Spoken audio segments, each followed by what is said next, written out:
À 3 heures du matin, alors que la ville de Limoges dormait sous une chaleur écrasante d'un mois de juillet orageux, ma propre sœur a commis l'irréparable. Elle a volé mes clés de voiture pendant que je dormais, pensant s'emparer de ma vieille Clio pour une virée nocturne interdite avec ses amis peu recommandables. Mais le destin, ou peut-être le karma, en a décidé autrement. Au lever du soleil, ce n'était pas ma modeste voiture qui gisait en morceaux dans un fossé boueux de la Nationale, c'était le SUV flambant neuf de ma mère. Et quand maman a vu l'épave, avant même de savoir si sa précieuse fille était en vie, elle a hurlé mon nom avec une haine que je n'oublierai jamais. Elle ne savait pas encore que cette nuit allait marquer la fin de son règne et le début de sa ruine financière. Bonjour à tous et bienvenue sur ma chaîne. C'est un plaisir de vous retrouver pour cette histoire qui, je l'espère, servira de leçon. Avant de vous plonger dans les détails sordides de cette trahison familiale, j'aimerais savoir qui est avec moi aujourd'hui pour me soutenir. Dites-moi dans les commentaires depuis quelle ville, quelle région ou quel pays vous écoutez cette histoire, et quelle heure il est chez vous en ce moment précis. J'adore lire vos messages, cela me rappelle que je ne suis pas seule face à la folie du monde. Tout a commencé par une soirée d'été particulièrement étouffante. Vous connaissez peut-être cette atmosphère lourde du centre de la France, où l'air semble immobile et où l'on sent l'orage arriver sans jamais éclater. C'était exactement l'ambiance qui régnait dans notre maison familiale depuis des années. Une tension palpable, un silence pesant, prêt à se briser au moindre faux pas. Je m'appelle Alban, j'ai 32 ans, et je travaille comme archiviste dans une bibliothèque municipale. J'aime le silence, l'ordre et la tranquillité des vieux livres. Tout le contraire de ma sœur cadette, Ludivine, 24 ans, et de ma mère, Yolande. Pour comprendre ce qui s'est passé cette nuit-là, il faut que vous compreniez la dynamique de notre foyer. Ludivine est ce qu'on appelle l'enfant roi ou l'enfant doré. Le bébé de la famille qui n'a jamais eu à grandir, jamais eu à assumer la moindre responsabilité. Elle n'a pas d'emploi stable, pas d'ambition réelle, mais elle possède un talent incroyable, presque effrayant, pour manipuler notre mère. Maman, veuve depuis 10 ans maintenant, a reporté toute son affection, mais aussi toutes ses névroses, sur Ludivine. Elle excuse chaque erreur, chaque caprice, chaque impolitesse de sa cadette. Et moi ? Je suis la roue de secours.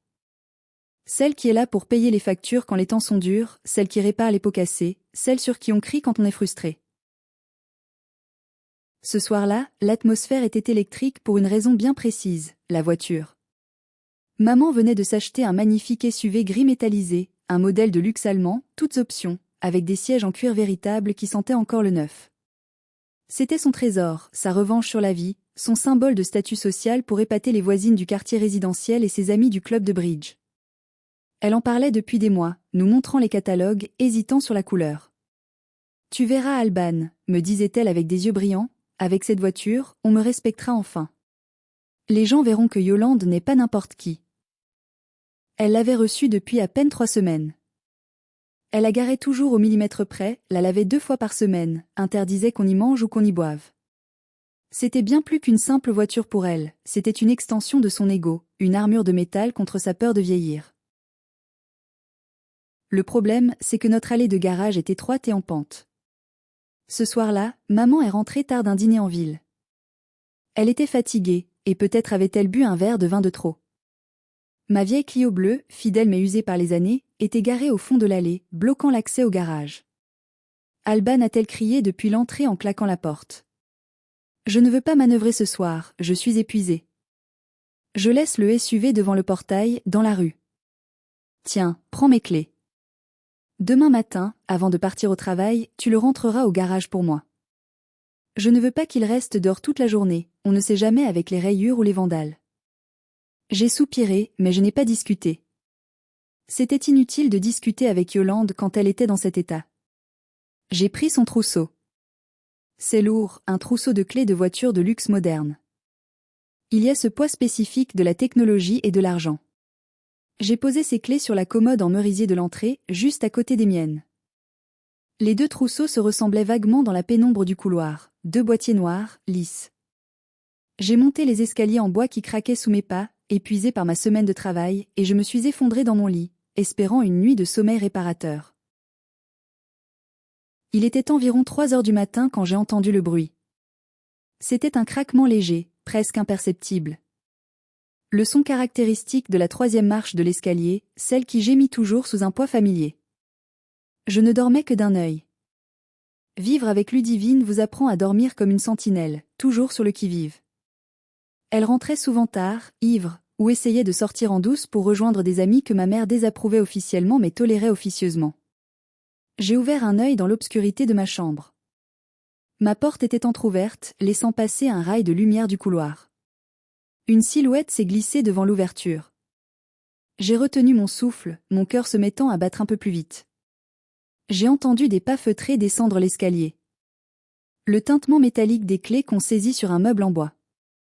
Puis, le bruit lourd de la porte d'entrée qui se referme avec une précaution exagérée, le peigne glissant doucement dans la gâche. Je savais exactement ce qu'elle faisait. Elle prenait ma voiture. Encore. Ce n'était pas la première fois. Elle me l'empruntait sans demander pour aller en boîte de nuit quand elle n'avait pas d'argent pour le taxi ou quand ses amis ne pouvaient pas venir la chercher.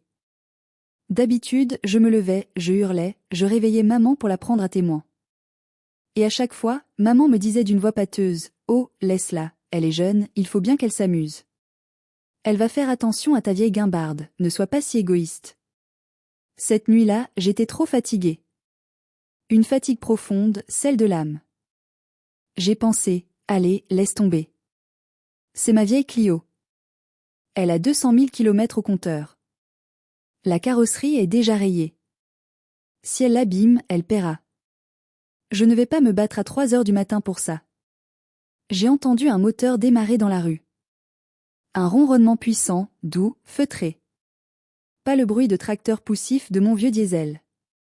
Mais dans mon demi-sommeil, mon cerveau embrumé n'a pas fait la connexion immédiate.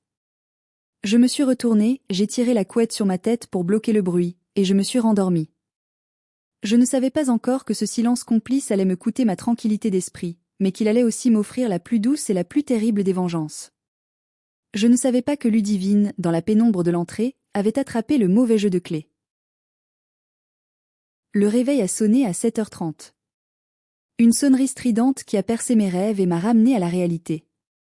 J'ai ouvert les yeux, étiré mes bras, et pendant une seconde, tout semblait normal.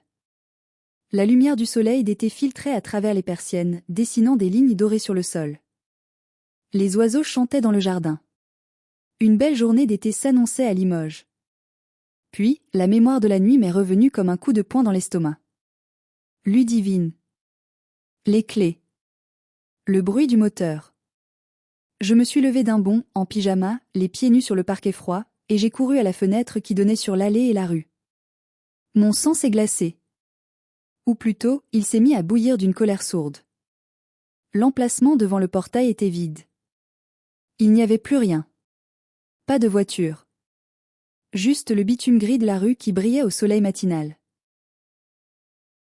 Mais attendez. Je me suis frotté les yeux, croyant avoir mal vu. J'ai regardé vers le fond de l'allée. Ma vieille Clio bleue était là. Garée sagement au fond, près de la porte du garage, exactement là où je l'avais laissée la veille en rentrant du travail. Elle n'avait pas bougé d'un millimètre. C'était le SUV. Le magnifique SUV gris de maman. Il avait disparu. J'ai dévalé les escaliers, manquant de tomber dans ma précipitation. Je suis arrivée dans l'entrée, le cœur battant à tout rompre. Sur la commode, il ne restait qu'un seul trousseau de clés. J'ai regardé de plus près, n'osant y croire. C'était le mien. La clé usée de ma Renault, avec mon porte-clés Tour Eiffel un peu écaillé. Le trousseau de maman, avec le logo brillant de la marque de luxe allemande et l'étui en cuir noir, n'était plus là. Un rire nerveux, presque hystérique, est monté dans ma gorge. Ludivine. Cette idiote. Cette voleuse incompétente. Elle avait voulu prendre ma voiture pour ne pas se faire remarquer, pensant que je ne porterais pas plainte contre ma propre sœur. Mais dans le noir de l'entrée, guidée par sa précipitation et peut-être déjà par l'alcool, elle avait pris les clés du bébé de maman. Alban. Pourquoi tu cours comme un éléphant dans les escaliers ? La voix de maman venait de la cuisine. L'odeur du café frais et du pain grillé emplissait la maison, une odeur de normalité qui jurait avec la catastrophe en cours. Elle était assise là, à sa place habituelle, en peignoir de soie bordeaux, l'air royal, beurrant sa tartine avec une précision chirurgicale. Maman, ai-je commencé, la voix tremblante, ne sachant pas où commencer. Elle ne m'a même pas regardée. Elle a continué à étaler sa confiture d'abricot. Tu as rentré le SUV au garage comme je t'ai demandé hier soir? J'ai entendu du bruit cette nuit, vers 3 heures. J'espère que tu n'as pas raclé le portail en le rentrant. Tu sais que la peinture coûte une fortune. Je l'ai regardée, stupéfaite par son aveuglement. Elle pensait que c'était moi qui avais bougé la voiture. Maman, il faut que tu viennes voir. Tout de suite. Elle a soufflé, agacée, posant son couteau avec un bruit sec. Quoi encore? Tu as rayé quelque chose? Je te jure, Alban, si tu as fait une égratignure à ma voiture, je te la ferai repeindre à tes frais. Tu es tellement maladroite parfois. Elle s'est levée, a resserré son peignoir et a marché d'un pas lourd et autoritaire vers l'entrée. Elle a ouvert la porte d'entrée d'un geste brusque et s'est figée sur le seuil, comme si elle venait de heurter un mur invisible. Le silence qui a suivi était assourdissant. Plus un oiseau ne chantait. Elle a cligné des yeux, une fois, 2 fois. Comme si son cerveau refusait catégoriquement de traiter l'image de l'espace vide devant le portail. Où? Où est ma voiture? Sa voix était montée d'une octave, devenant aiguë et tremblante. Je suis restée silencieuse, debout derrière elle. Elle s'est retournée vers moi, le visage déformé par une rage soudaine. Où est ma voiture, Alban? Tu l'as emmenée où? Tu es allée au travail avec? Tu es folle. Je t'avais interdit de la conduire sur la route. Je t'avais juste dit de la rentrer au garage. C'était tellement prévisible. Le réflexe pavlovien de cette famille, blâmer Alban. Quoi qu'il arrive, c'était toujours de ma faute. Maman, je n'ai pas touché à ta voiture. Regarde sur la commode. Mes clés sont là. Ta voiture a disparu cette nuit. Ne me mens pas. A-t-elle hurlé, me saisissant le bras avec force, ses ongles s'enfonçant dans ma peau. Tu as oublié de fermer le portail? On l'a volé? C'est ça? Tu as laissé les clés dessus comme une imbécile? Mon Dieu, 40 000 euros. 40 000 euros qui s'envolent. Elle paniquait totalement, tournant en rond dans l'entrée comme une bête en cage. Ludivine. Ludivine. Descends tout de suite. Ta sœur a fait une bêtise énorme. Viens m'aider. J'ai croisé les bras, sentant une froideur envahir mon estomac. Une certitude absolue. Ludivine n'est pas là, maman. Elle s'est arrêtée net dans sa course. Quoi? Bien sûr qu'elle est là, elle dort. Tu sais bien qu'elle ne se lève jamais avant midi le week-end. Va voir dans sa chambre, ai-je répondu calmement. Maman m'a foudroyé du regard et est montée les escaliers 4 à 4, malgré son âge. J'ai entendu la porte de la chambre de Ludivine s'ouvrir violemment, cognée contre le mur. Puis, un silence lourd. Puis, ses pas l'eau redescendre lentement, comme si elle portait le poids du monde. Elle était pâle, ses mains tremblaient. Elle n'est pas là. Son lit n'est pas fait. Elle n'est pas rentrée. Puis, son visage s'est éclairé d'une lueur d'espoir délirante, un mécanisme de défense pathétique. Elle a dû sortir tôt. Une urgence. Peut-être qu'elle est allée acheter des croissants pour nous faire une surprise? Oui, c'est sûrement ça. Ma petite chérie a voulu me faire plaisir, elle a pris ta voiture pour aller à la boulangerie du centre. Elle est si attentionnée quand elle veut. Je n'ai rien dit. Je savais que Ludivine ne se levait pas à 7 heures du matin pour des croissants. Je savais que Ludivine rentrait de soirée à cette heure-là, ou pire. Je savais que l'attention n'était pas un mot qui figurait dans son vocabulaire. À cet instant précis, le téléphone fixe du salon a sonné. Une sonnerie longue, lugubre, qui a fait sursauter maman. Elle a regardé l'appareil beige posé sur le guéridon comme s'il s'agissait d'une bombe à retardement. Qui appelle sur un fixe à 8 heures du matin de nos jours? Seulement la police. Ou l'hôpital. Ou la morgue. Maman a décroché le combiné avec une main qui tremblait tellement qu'elle a failli le faire tomber. Allô? J'observais son visage, fasciné par la décomposition de ses traits en temps réel. En quelques secondes, tout le sang a quitté ses joues. Elle est devenue grise, de la couleur de la cendre, ou de son précieux SUV disparu. Ses genoux ont fléchi et elle a dû s'appuyer lourdement contre le mur du couloir pour ne pas s'écrouler au sol. Oui. Oui, c'est ma fille. Oui, je suis la propriétaire. Quoi? Non. C'est impossible. Vous devez faire erreur. Elle écoutait, les yeux écarquillés d'horreur, la bouche entr'ouverte. Puis elle a regardé vers moi, avec une expression de haine pure, comme si j'étais responsable de ce qu'elle entendait à l'autre bout du fil. Elle est vivante? D'accord. D'accord. On arrive tout de suite. Dites-lui que maman arrive. Elle a raccroché doucement, le plastique du téléphone claquant dans le silence de la maison. L'atmosphère était devenue lourde, gluante, irrespirable. C'était la gendarmerie, a-t-elle chuchoté, la voix brisée. Il y a eu un accident. Sur la départementale, à la sortie de la ville, près du vieux pont. Ludivine? Ai-je demandé, sentant un nœud se former dans ma gorge malgré tout. Oui. Elle est à l'hôpital. Des égratignures, un choc à la tête, rien de vital, Dieu merci. Mais la voiture. Sa voix s'est brisée en un sanglot sec. Ils disent que la voiture est détruite. Tonneau. Fossé. Perte totale. Soudain, sa tristesse s'est transformée en une colère volcanique. Elle s'est jetée sur moi, me poussant contre le mur. C'est de ta faute. Tout est de ta faute. J'ai reculé, choqué par la violence de son geste. Quoi? Comment peux-tu dire ça? Tu as laissé tes clés traîner. Tu sais qu'elle est impulsive. Tu sais qu'elle traverse une période difficile. Si tu avais caché tes clés de voiture, elle n'aurait pas pu prendre ta poubelle de Clio. Maintenant, ta voiture est à la casse et ma fille est à l'hôpital à cause de ta négligence. Tu es une sœur indigne. J'ai ouvert la bouche pour parler, pour lui dire la vérité, pour lui crier que ce n'était pas ma voiture, mais elle ne m'a pas laissé le temps. Elle était dans un délire de persécution. Allez, habille-toi. On y va. Je vais devoir expliquer aux gendarmes que c'est un malentendu, qu'elle a juste emprunté la voiture de sa sœur pour une urgence. On ne va pas porter plainte contre elle, évidemment. Tu diras que tu lui avais prêté. Tu m'entends, Alban? Tu diras aux gendarmes que tu lui as donné la permission verbale. Il faut la couvrir pour l'assurance. C'est là que j'ai senti quelque chose se briser définitivement en moi. Pas de la tristesse. Mais le dernier lien de respect, le dernier fil ténu d'amour filial que j'avais pour cette femme. Elle me demandait de mentir à la police. Elle me demandait d'assumer la responsabilité légale d'un accident pour protéger sa précieuse Ludivine. Elle pensait encore que c'était ma Clio qui était détruite.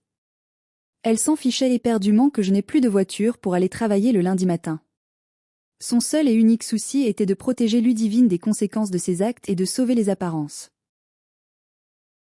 Je vous pose la question maintenant, très sincèrement. À ma place, qu'auriez-vous fait? Auriez-vous continué à jouer le jeu pour sauver la famille, par devoir ou par habitude? Ou auriez-vous laissé la vérité éclater, même si cela signifiait détruire votre propre mère et voir votre sœur en prison? Dites-moi dans les commentaires ce que vous auriez ressenti à cet instant précis. C'est important pour moi de savoir si ma réaction était justifiée ou si je suis le monstre qu'elles disent. Nous sommes montés dans ma voiture. Oui, dans ma Clio. Maman était tellement agitée, tellement aveuglée par sa panique, qu'elle n'a même pas réalisé qu'elle s'asseyait dans le véhicule qu'elle croyait détruit. Elle pleurait, appelait ses amis au téléphone en hurlant. « Oh, ma pauvre Ludie a eu un accident, la voiture d'Alban a glissé sur une plaque de verglas, c'est terrible, je suis bouleversée. » Je conduisais en silence, les mâchoires serrées. Je serrais le volant si fort que mes jointures étaient blanches. Je roulais vers la gendarmerie, où l'officier nous avait demandé de passer pour identifier le véhicule et signer des papiers avant d'aller voir Ludivine aux urgences. Le trajet a duré 20 minutes. 20 minutes durant lesquelles maman a élaboré 10 scénarios de mensonges différents pour disculper sa fille. Nous sommes arrivés au garage de la Fourrière, attenant à la gendarmerie. L'odeur d'huile, de caoutchouc brûlé et de poussière nous a accueillis. Le policier nous attendait.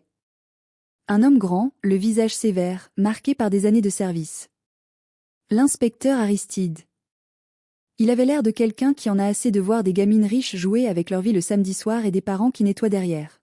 « Madame Yolande ?» a-t-il demandé en nous voyant approcher. « Oui, c'est moi. »« Où est ma fille ?»« Je veux voir ma fille. »« Et la voiture ? Bon, ce n'est qu'une vieille voiture, l'important c'est que ma fille aille bien, n'est-ce pas ? La voiture est ici, a coupé l'inspecteur sèchement en montrant un amas de tôle informe derrière lui, sous un hangar en tôle. Maman a tourné la tête. Et le temps s'est arrêté. Littéralement. Ce n'était pas une petite voiture bleue compacte. C'était une masse grise, énorme, compactée comme une canette de soda qu'on aurait écrasée du pied. On distinguait à peine la marque de luxe sur la calandre tordue. Une roue avait été arrachée et gisait à quelques mètres. Le toit était enfoncé jusqu'au siège. Les vitres avaient explosé en 1000 morceaux. Les airbags pendaient comme des fantômes dégonflés. C'était le SUV. Son SUV.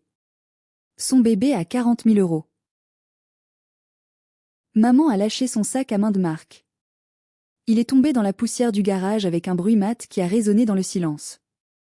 Sa bouche s'ouvrait et se fermait comme celle d'un poisson hors de l'eau. Aucun son ne sortait. Son cerveau refusait d'accepter ce que ses yeux voyaient. C'était un court-circuit mental total. Mais, a-t-elle fini par couiner, un son ridicule et aigu. Mais c'est. Elle s'est retournée vers moi, les yeux exorbités, injectés de sang. Puis elle a regardé par-dessus mon épaule ma Clio garée sur le parking des visiteurs, intacte, brillante sous le soleil. Puis elle a regardé l'épave. Non. Non. C'est impossible. C'est mon SUV. C'est ma voiture. Elle a couru vers l'épave, trébuchant dans ses talons hauts, manquant de s'étaler dans l'huile. Elle a touché la carrosserie froide et déformée comme si elle pouvait la guérir par imposition des mains, comme si c'était un cauchemar dont elle allait se réveiller. Regardez ce qu'elle a fait. A-t-elle hurlé, sa voix se transformant en un cri animal, primitif. Elle l'a tué. Elle a tué ma voiture. L'inspecteur Aristide s'est approché, carnet en main, imperturbable face à l'hystérie. Madame, votre fille a été testée positive à l'alcool. 1,5 g par litre de sang. À 3 heures du matin. Elle a raté un virage à 110 km/h dans une zone limitée à 70. Elle a percuté une glissière de sécurité en béton et fait 3 tonneaux avant de finir en contrebas. C'est un miracle qu'elle soit en vie. Maman s'est retournée vers moi, les larmes coulant sur son maquillage soigné, créant des rivières noires sur ses joues. Pourquoi tu ne m'as rien dit? Pourquoi tu m'as laissé croire que c'était ta voiture? J'ai haussé les épaules, un calme olympien m'envahissant soudainement. Tu ne m'as pas laissé parler, maman. Tu étais trop occupée à m'accuser d'avoir laissé traîner mes clés. Mais Ludivine n'a pas pris mes clés. Elle a pris les tiennes. Celles que tu m'as données hier soir. Elle a confondu dans le noir. C'est l'ironie du sort, n'est-ce pas? Tu aurais dû l'empêcher. A-t-elle crié, cherchant encore un coupable autre qu'elle-même. Tu es sa sœur aînée. Tu es responsable. Je dormais, maman. Comme toi. Je ne suis pas sa gardienne. L'inspecteur a tout sauté pour attirer notre attention. Madame, nous avons besoin de votre déclaration officielle. Votre fille conduisait votre véhicule. Savez-vous si elle est assurée pour ce type de véhicule puissant? Le visage de maman est passé de la colère à la terreur pure. L'assurance. Je savais, et elle savait. Elle avait souscrit l'assurance la moins chère possible pour conducteur unique exclusif afin d'économiser quelques dizaines d'euros par mois, car elle jurait être la seule à conduire ce bijou. Ludivine, avec son permis probatoire de moins de 2 ans et son historique de petits accrochages, n'était absolument pas déclarée. Pire encore, la clause d'exclusion pour conduite en état d'ivresse est standard dans tous les contrats. Elle a juste emprunté les clés, sans ma permission, a bégayé maman, cherchant une issue. C'est du vol. Si c'est du vol, l'assurance paye, non? Dites-moi que l'assurance paye pour le vol. L'inspecteur a levé un sourcil sceptique. Vous voulez porter plainte pour vol contre votre propre fille, madame? C'est une procédure lourde. Votre fille passera au tribunal correctionnel. Vol aggravé en réunion ou par ascendant, conduite en état d'ivresse, destruction de biens d'autrui, mise en danger de la vie d'autrui. Elle risque de la prison ferme vu les circonstances et son taux d'alcoolémie. Maman était piégée.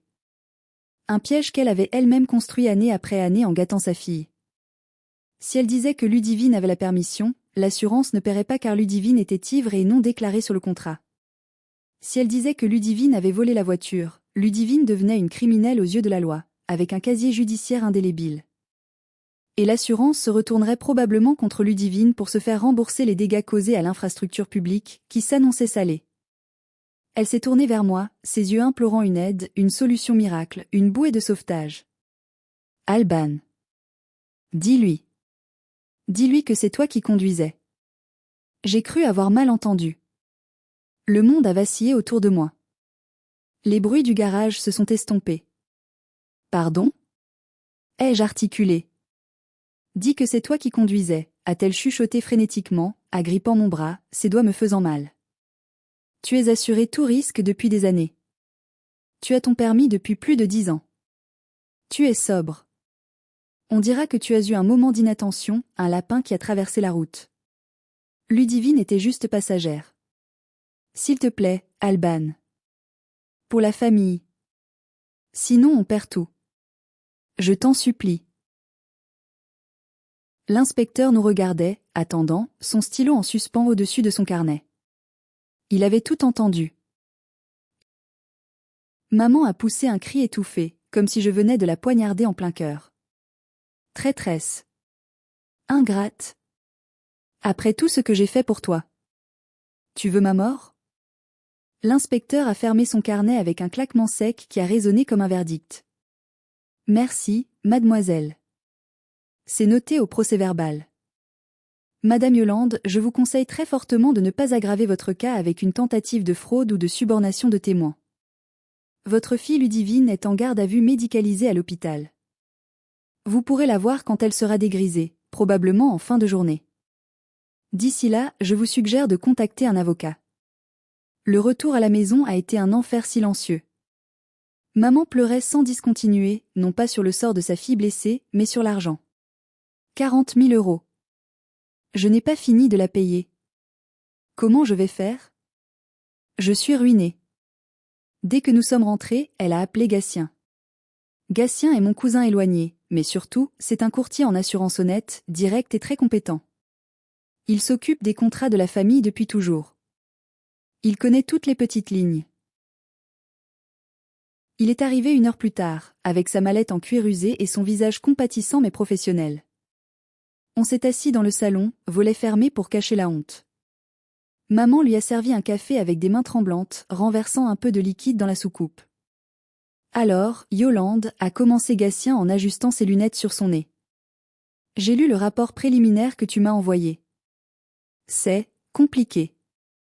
Très compliqué. Dis-moi qu'il y a une solution, Gatien. Dis-moi que l'assurance va me rembourser mon SUV. J'ai pris l'option valeur à 9, non ? Je paie une fortune chaque mois pour cette option. Gatien a soupiré, posant ses mains à plat sur la table. L'option valeur à 9 fonctionne si le conducteur est en règle, Yolande.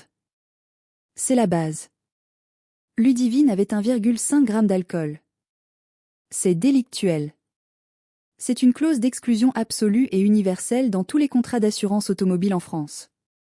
Même si elle avait été déclarée comme conducteur secondaire, ce qui n'est pas le cas, l'alcool annule tout. Absolument tout. Maman a blêmi, ses lèvres devenant bleues. Tout ? Tout. Ils ne rembourseront pas un centime pour ton véhicule. Rien. Zéro. Pas même la valeur de la ferraille. Maman a porté la main à sa poitrine, respirant difficilement. Mais le crédit. J'ai fait un crédit sur 5 ans. Je dois encore 35 000 € à la banque. Je viens à peine de commencer à payer. Tu vas devoir continuer à payer le crédit chaque mois pour une voiture qui n'existe plus, a confirmé Gatien froidement mais tristement. La banque s'en fiche que la voiture soit détruite. La dette reste la dette. Et ce n'est pas le pire, Yolande. Il y a pire ? Ai-je demandé, sentant presque une pointe de pitié pour elle face à l'ampleur du désastre. Oui. La glissière de sécurité. L'intervention des pompiers. L'ambulance. Le nettoyage de la chaussée par les services de la voirie. L'assurance responsabilité civile va avancer les frais aux victimes et à l'État, c'est la loi. Mais comme il y a alcoolémie avérée, ils vont se retourner contre le conducteur, Ludivine, et le propriétaire, toi, Yolande, pour se faire rembourser intégralement. Ça peut monter à plusieurs milliers, voire dizaines de milliers d'euros. Mais je ne peux pas payer ça. A hurlé maman, se levant d'un bond. Je suis veuve. J'ai une petite retraite. Ils veulent me mettre à la rue? Gatien a secoué la tête avec lassitude. Il fallait y penser avant de laisser les clés à portée de main d'une conductrice inexpérimentée, non assurée et irresponsable. Ou avant de l'élever sans aucune limite ni notion de conséquence. Gatien savait. Tout le monde savait dans la famille. Il avait vu Ludivine grandir, devenir ce monstre d'égoïsme. Et si Alban disait que... Maman a recommencé, désespérée, revenant à son idée fixe. Gatien a tapé du poing sur la table, ce qui nous a fait sursauter toutes les deux. La tasse de café a tinté. Yolande, arrête ça tout de suite.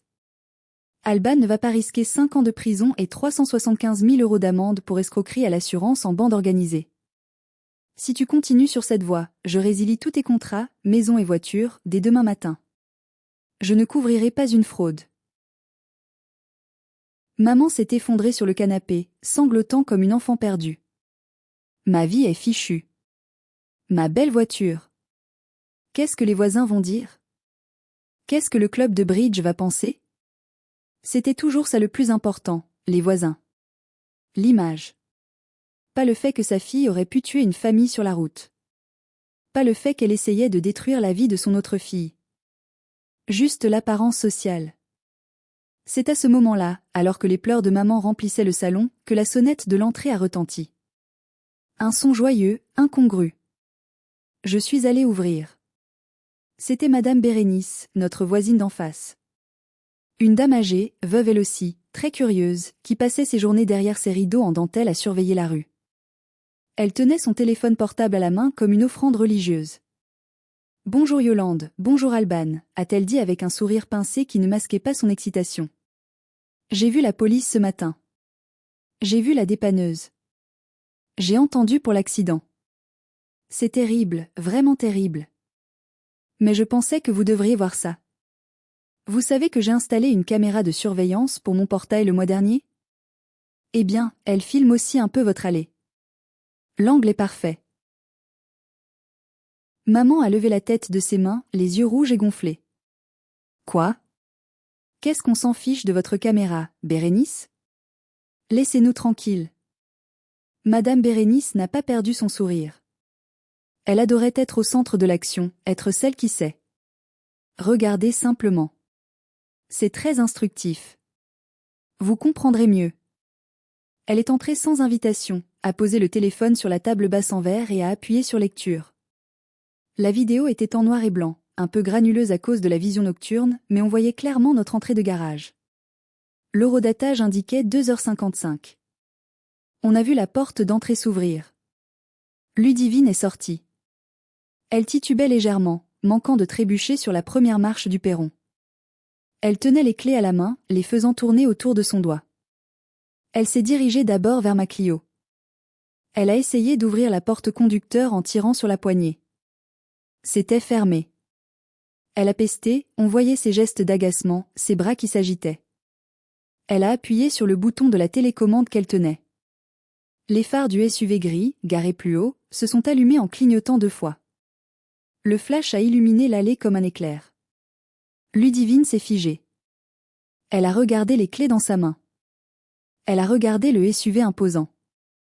Elle a regardé ma petite Clio. Et là, on a vu le moment exact où elle a pris sa décision. Le moment de bascule. Ce n'était pas une erreur. Ce n'était pas une confusion. Elle a souri. Même sur la vidéo granuleuse, on a vu ce sourire. Un sourire mauvais, un sourire de gamine gâtée qui vient de trouver un jouet encore meilleur que prévu. Elle a fait un petit pas de danse, une pirouette ivre. Elle a contourné ma Clio avec dédain et s'est dirigée délibérément vers le SUV. Elle a caressé le capot et monté dedans, a pris le temps de régler le rétroviseur et a démarré en trombe, manquant d'érafler le pilier du portail en sortant en marche arrière. « Vous voyez ?» a dit Madame Bérénice doucement, reprenant son appareil. Elle savait très bien ce qu'elle faisait. Elle a essayé votre voiture, Alban. Ça n'a pas marché. Alors elle a pris celle de luxe. Elle voulait frimer devant ses copains. Elle a choisi le luxe. Maman fixait l'écran noir du téléphone, pétrifiée. L'excuse du malentendu, de la confusion dans le noir, venait de s'évaporer instantanément. Ludivine avait volé la voiture en toute connaissance de cause. C'était prémédité. C'était de la malveillance pure. Je peux envoyer cette vidéo à l'inspecteur Aristide si vous voulez, a proposé Madame Bérénice, avec une fausse innocence qui frisait la cruauté. Pour l'enquête. Ça aiderait à établir la vérité. Non, a crié maman, se levant pour essayer d'attraper le téléphone. Supprimez ça. Je vous en supplie, Bérénice. Ne faites pas ça. Madame Bérénice a reculé, serrant son téléphone contre sa poitrine. Oh, je ne sais pas, Yolande. C'est une preuve importante. Et puis, Ludivine est tellement imprudente depuis des années. Elle conduit vite dans le quartier. Il y a des enfants qui jouent. Ce serait rendre service à la communauté qu'elle ne conduise plus pendant un moment. Je vais y réfléchir. Elle est partie en nous laissant avec cette bombe à retardement. Ludivine n'était pas une victime d'une erreur. C'était une voleuse opportuniste. Le soir même, Ludivine est rentrée de l'hôpital. Ou plutôt, maman est allée la chercher en taxi, payant la course chère. Elle avait un bras en écharpe, un pansement sur le front et une minerve. Pas un mot d'excuse en entrant. Pas un regard de regret. Elle est entrée dans le salon, s'est affalée sur le canapé en soupirant et a dit « Il n'y a rien à manger ?» J'ai faim. La bouffe de l'hôpital était dégueulasse, immangeable. Fais-moi des pâtes, maman. J'ai senti une veine battre sur ma tempe, prête à exploser. Tu as faim ? Ai-je demandé calmement, d'une voix glaciale.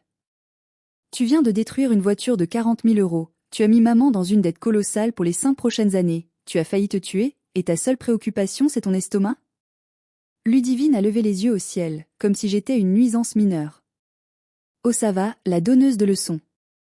C'est qu'une voiture, de la ferraille. L'assurance va payer.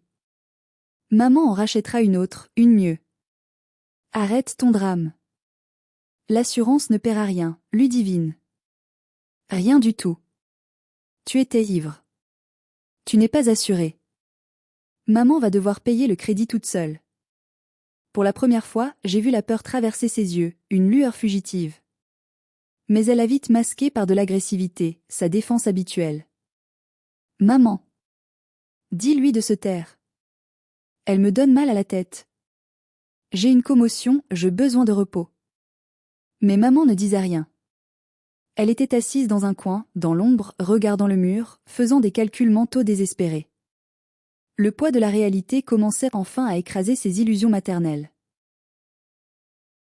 Le lendemain, dimanche, la machine familiale s'est mise en route. C'est ce qu'on appelle les flying monkeys, les singes volants, dans la psychologie des dynamiques toxiques. Les alliés du narcissique qui viennent faire le sale boulot pour lui, manipulés par des récits tronqués. Mon téléphone n'a cessé de sonner. Tante Claudine, oncle Marc, ma grand-mère paternelle. Ils avaient tous entendu la version de maman, une version édulcorée où Ludivine était une pauvre victime d'un accident malheureux et où je, la méchante sœur aînée, refusais d'aider. Alban, comment peux-tu être aussi cruelle ? Me disait ma tante Claudine au téléphone, sa voix tremblant d'indignation feinte. Ta mère est au bord du suicide, elle est dévastée. Ta sœur est blessée, elle souffre. Et toi, tu refuses de faire un petit geste pour aider ? Tu as un cœur de pierre. Le petit geste étant, bien sûr, de prendre le blâme ou de payer une partie des dégâts. Tu as de l'argent de côté, toi, insistait mon oncle Marc, qui ne m'appelait jamais d'habitude. Tu n'as pas d'enfant, tu vis simplement, tu es fonctionnaire. Tu pourrais rembourser le crédit de ta mère ou au moins payer les frais d'avocat. C'est ça la famille. On s'entraide dans l'adversité. J'étais abasourdi par leur audace. On me demandait de payer 35 000 € pour une voiture que je n'avais jamais voulu conduire, détruite par ma sœur qui me méprisait et m'insultait au quotidien. Et Ludivine ? Demandais-je à chaque fois. Qu'est-ce qu'elle fait pour aider ? Elle va chercher un travail ? Elle va vendre ses sacs à main de luxe ? Elle est traumatisée. Hurlait-il en chœur. Elle a failli mourir. Elle a besoin de repos, de thérapie. Tu es vraiment égoïste, Alban. On ne te reconnaît plus. Je me sentais incroyablement seule. C'est une sensation terrible d'être la seule personne saine d'esprit dans un asile de fous. On commence à douter de soi-même, de sa propre perception de la réalité. Est-ce que je suis vraiment méchante? Est-ce que je devrais payer pour avoir la paix? Est-ce que c'est ça, être une bonne fille? Mais à chaque fois que je faiblissais, que je prenais mon chéquier en main, je regardais par la fenêtre. Je voyais l'allée vide. Et je me rappelais le sourire de Ludivine sur la vidéo de surveillance de Madame Bérénice. Ce sourire de prédatrice. Non. C'était fini. Je ne serais plus leur paillasson. J'ai décidé de couper les ponts temporairement. J'ai bloqué les numéros de ma famille élargie. Je ne répondais plus qu'à l'essentiel. À la maison, l'ambiance était funèbre, digne d'un enterrement. Maman recevait les lettres de la banque et de l'assurance tous les matins. Le facteur devenait le messager de la mort. Recommandé après recommandé. Mise en demeure de payer. Remboursement immédiat exigé sous huitaine. Menace de saisie sur salaire et sur biens mobiliers. La retraite de maman ne suffirait jamais. Elle allait devoir vendre des bijoux de famille, peut-être même hypothéquer la maison si ça continuait. Ludivine, elle, continuait sa vie comme si de rien n'était, dans une bulle de déni imperméable. Elle invitait des amis à la maison quand maman n'était pas là, vidait le frigo, regardait la télé toute la journée en zappant, laissant traîner ses boîtes de pizza. Un soir, je suis rentrée du travail et j'ai trouvé maman en train de pleurer sur la table de la cuisine, la tête dans ses bras, entourée de factures rouges. Ils vont me prendre 800 € par mois sur ma retraite, sanglotait-elle. Je ne pourrai plus payer le chauffage cet hiver. Je ne pourrai plus aller chez le coiffeur. Je ne pourrai plus rien faire. Je vais devenir une pauvresse. Maman, ai-je dit doucement, m'asseyant en face d'elle. Il faut que Ludivine paie. Elle est majeure. Elle doit trouver un travail. N'importe quoi. Caissière, serveuse, femme de ménage. Elle doit assumer ses actes. Maman a relevé la tête, les yeux effrayés. Je ne peux pas lui demander ça. Elle n'est pas faite pour ces métiers difficiles. Elle est fragile, elle a des problèmes de dos. Elle ne tiendra pas. Alors tu choisiras d'avoir froid et faim pour qu'elle puisse rester assise sur le canapé à regarder des séries? C'est ça ton choix? Maman n'a pas répondu. Mais j'ai vu une lueur de doute dans son regard. Pour la première fois, le confort de Ludivine entrait en conflit direct avec le confort de maman.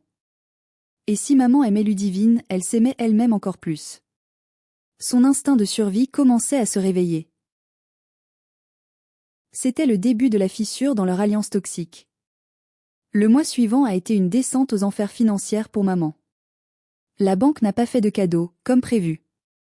Ils ont prélevé la première mensualité du crédit, plus les pénalités de retard accumulées.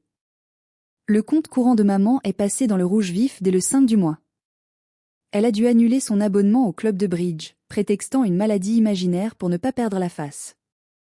Elle a dû arrêter d'acheter ses crèmes de beauté coûteuses et sa viande chez le boucher. Pour une femme comme Yolande, qui vivait pour l'apparence et le jugement des autres, c'était une humiliation quotidienne, une petite mort à petit feu. Ludivine, fidèle à elle-même, n'a rien compris ou n'a rien voulu comprendre à la situation. Maman, j'ai besoin de 50 € pour sortir ce soir, c'est l'anniversaire de Julie, a-t-elle demandé un vendredi soir, comme d'habitude, tendant la main. Je n'ai pas d'argent, Ludie, a répondu maman, la voix éteinte, sans lever les yeux de son assiette de soupe. Le compte est vide. Allez, arrête de faire ta radine. Je sais que tu as du liquide. Regarde dans ton porte-monnaie. Ludivine a attrapé le sac de maman posé sur une chaise. Maman a essayé de le reprendre, se levant brusquement. Non. Laisse ça. Touche pas à mon sac. Tu me caches du liquide. A crié Ludivine, tirant sur la anse du sac. Tu veux juste me punir. C'était une scène pathétique, misérable. Deux femmes adultes se battant pour un sac à main en cuir dans une cuisine mal éclairée. Soudain, dans la lutte, Ludivine a poussé maman. Pas très fort, mais suffisamment pour que maman, affaiblie par le stress, perde l'équilibre et tombe lourdement sur une chaise en bois. Le silence s'est fait instantanément. Même le frigo a semblé arrêter de ronronner. Maman a regardé sa fille. Elle a regardé celle pour qui elle avait sacrifié ses économies, sa voiture, sa relation avec moi, sa dignité. Elle a regardé ce visage tordu par la colère et l'avidité. Et enfin, le voile s'est déchiré. Elle a vu la vérité, un monstre. Un parasite ingrat qui venait de lever la main sur elle pour 50 €. Sors, a dit maman. Sa voix était basse, tremblante, à peine un murmure, mais résolue comme jamais. Quoi? A ricané Ludivine, pensant à une blague. Sors de cette maison. Tout de suite. Prends tes affaires et dégage. Tu plaisantes? Et je vais où? Je n'ai nulle part où aller. Je m'en fiche, a hurlé maman, se relevant.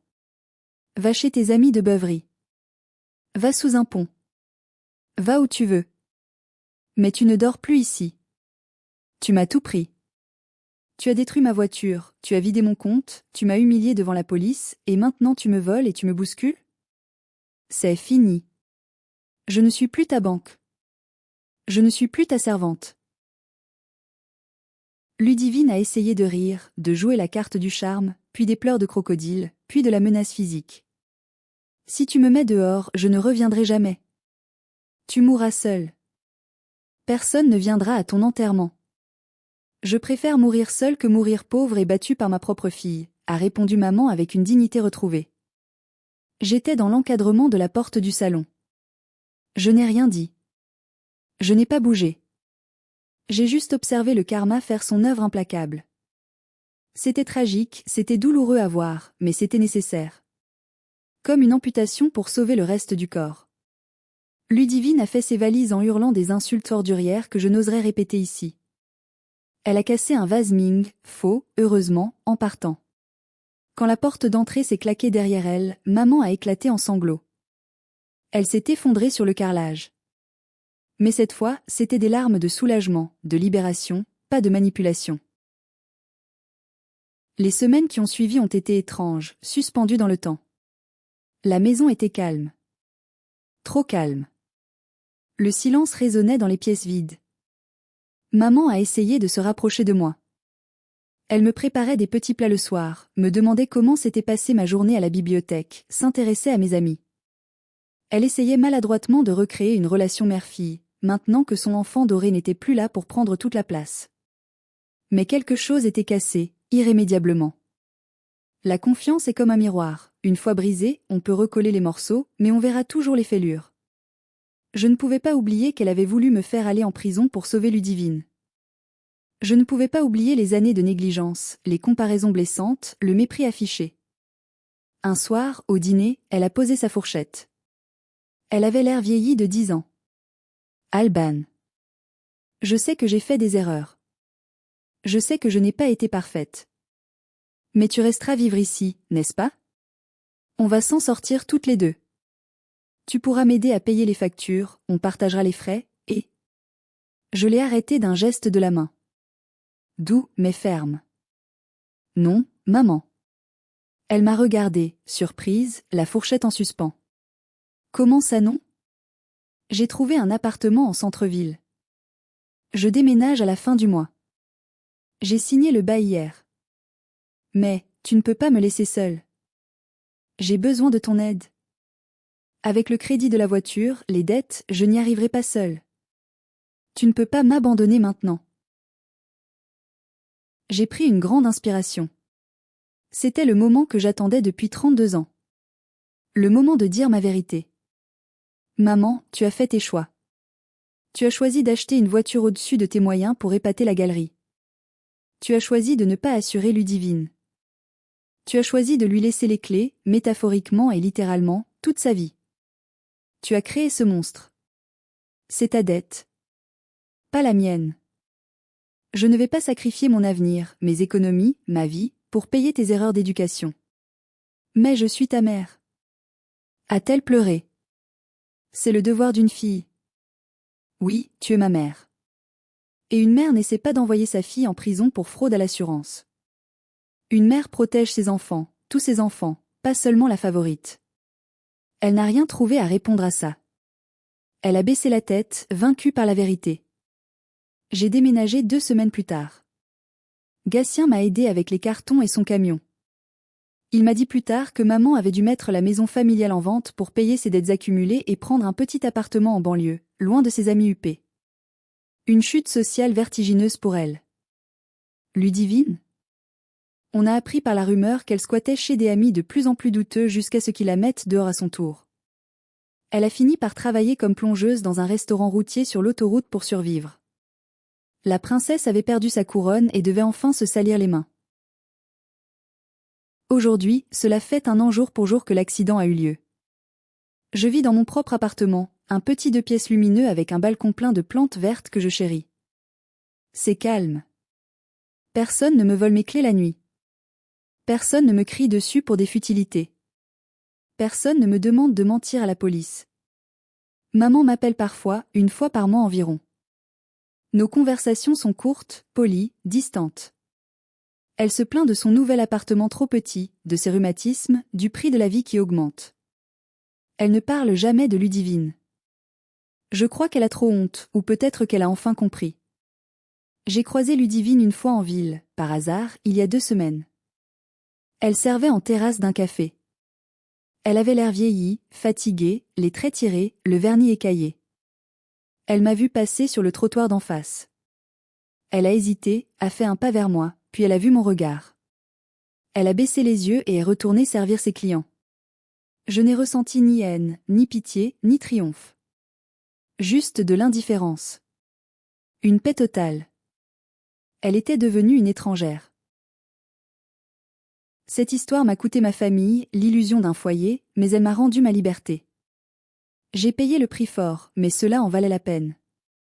J'ai appris une leçon précieuse que je veux partager avec vous. On ne peut pas sauver les gens qui ne veulent pas être sauvés, même si c'est notre propre sang. On ne peut pas se détruire pour chauffer les autres. Et surtout, la vérité finit toujours par éclater, parfois doucement, parfois avec le bruit fracassant d'un SUV de luxe contre une barrière de sécurité en béton. Si vous vivez une situation similaire, si vous êtes le bouc émissaire d'une famille toxique, si on vous demande de payer pour les erreurs des autres, n'attendez pas que la voiture s'écrase pour partir. Protégez vos clés, protégez votre compte en banque, protégez votre santé mentale, et partez avant qu'il ne soit trop tard. Vous méritez mieux que d'être une roue de secours. Merci infiniment d'avoir écouté mon histoire jusqu'au bout. C'était difficile à raconter, de remuer ces souvenirs douloureux, mais ça fait du bien de le sortir, de le partager avec une communauté bienveillante. Si cette histoire vous a touché, ou si elle vous a rappelé quelqu'un de votre entourage, s'il vous plaît, cliquez sur le bouton j'aime juste en dessous. Ça aide énormément la chaîne à grandir et à partager ses témoignages. Et surtout, abonnez-vous et activez la cloche pour ne pas rater les prochaines histoires de karma familial. Dites-moi en commentaire, quelle est la pire chose qu'un membre de votre famille vous ait faite pour de l'argent? Avez-vous déjà dû couper les ponts pour vous sauver? Je lirai toutes vos réponses avec attention. Prenez soin de vous, et gardez vos clés en sécurité.